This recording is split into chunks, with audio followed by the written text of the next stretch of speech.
প্রথমে আমি চিকেনের টুকরোগুলোকে ভিনিগার দিয়ে 1 ঘন্টা ভিজিয়ে রেখেছিলাম, তারপর ভালোভাবে ওয়াশ করে নিয়েছি। তারপর দিয়েছি 1 চামচ গোলমরিচ আর একটা গোটা পাতিলেবুর রস। এই পাতিলেবুর রসটা দিলে না চিকেনটা খুব সফট হয়, আর চিকেনের মধ্যে যে একটা গন্ধ থাকে সেটাও চলে যায়। আর দিয়েছি 1 চামচ নুন, 2 চামচ সর্ষের তেল আর 2 চামচ আদা রসুন বাটা। এবার এগুলোকে খুব সুন্দরভাবে মেখে 8 ঘন্টার জন্য ঢাকা দিয়ে রাখবো। এটা ততক্ষণ ম্যারিনেট হোক, আমি ততক্ষণ কিছু সবজি কেটে নিই। আমার ঘরে যেসব সবজি ছিল আমি সেগুলোকে ইউজ করেছি। আমার ঘরে ফুলকপি, বিনস, গাজর, পেঁপে এইসব ছিল, এগুলোকে একটু সেদ্ধ করে নিয়েছি। দেখো এইভাবে সেদ্ধ করে নিতে হবে।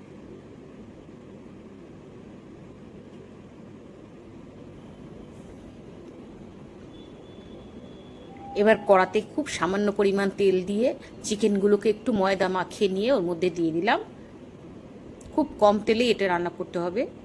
এইভাবে সমস্ত চিকেনগুলোকে আমি ভেজে নিয়েছি। চিকেনগুলো ভাজার সময় যদি একটু ময়দা মিশিয়ে নেওয়া যায় তাহলে চিকেনটা খুব ইজিলি ভাজা হয়ে যায়, তাই আমি এতে একটু ময়দা মিশিয়ে নিয়েছি। দেখো কত কম তেলের মধ্যে ইজিলি ভাজা হয়ে যাচ্ছে। এইভাবে আমি সমস্ত চিকেনটাকেই ভেজে নিয়েছি। এটা ভাজার সময় লো টু মিডিয়াম আঁচে ভাজতে হবে, বেশি আঁচে ভাজলে ওপরটা পুড়ে যাবে আর ভেতরটা কাঁচা থাকবে। চিকেনগুলো ভাজা হয়ে গেছে।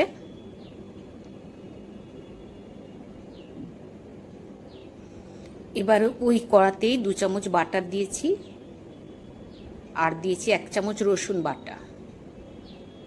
আমরা কাঁচা লঙ্কা খাই না, তাই কাঁচা লঙ্কা দিইনি। আমরা ঝাল খুব কম খাই। যারা ঝাল খাবে তারা এর মধ্যে কাঁচা লঙ্কা কুচোটা দিয়ে দেবে। এবার এর মধ্যে দিয়ে দেবো বড় করে টুকরো করে কেটে রাখা পেঁয়াজগুলো। একটু নাড়াচাড়া করে নিতে হবে।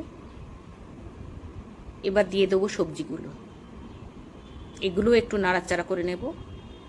আমি সব সময় চেষ্টা করি রান্নায় খুব কম তেল ইউজ করার, তাই এই রেসিপিগুলো আমার খুব পছন্দ।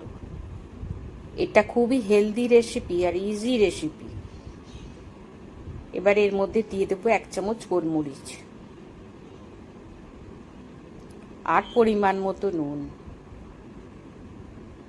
আবারও এটাকে ভালো করে মিশিয়ে নেব।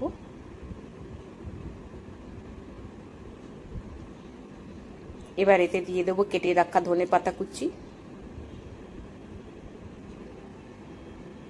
আর একটু মিশিয়ে নেব। এবার এর মধ্যে দিয়ে দেবো সেই ভাজা চিকেনগুলো। এবার সব একসাথে ভালো করে মিশিয়ে নেব, তাহলেই রেডি হয়ে গেল চিকেন স্যালাড। এটা স্বাস্থ্যের পক্ষে খুবই ভালো। যারা কম তেলের রান্না খাওয়া পছন্দ করে তাদের পক্ষে এটা একটা উত্তম রেসিপি। আর যারা জিমে যায় তাদের তো এই রেসিপিটা তাদের খাদ্য তালিকায় রাখতেই হবে। তো টাটা, দেখা হচ্ছে পরের অন্য কোনো রেসিপিতে। সকলে ভালো থেকো।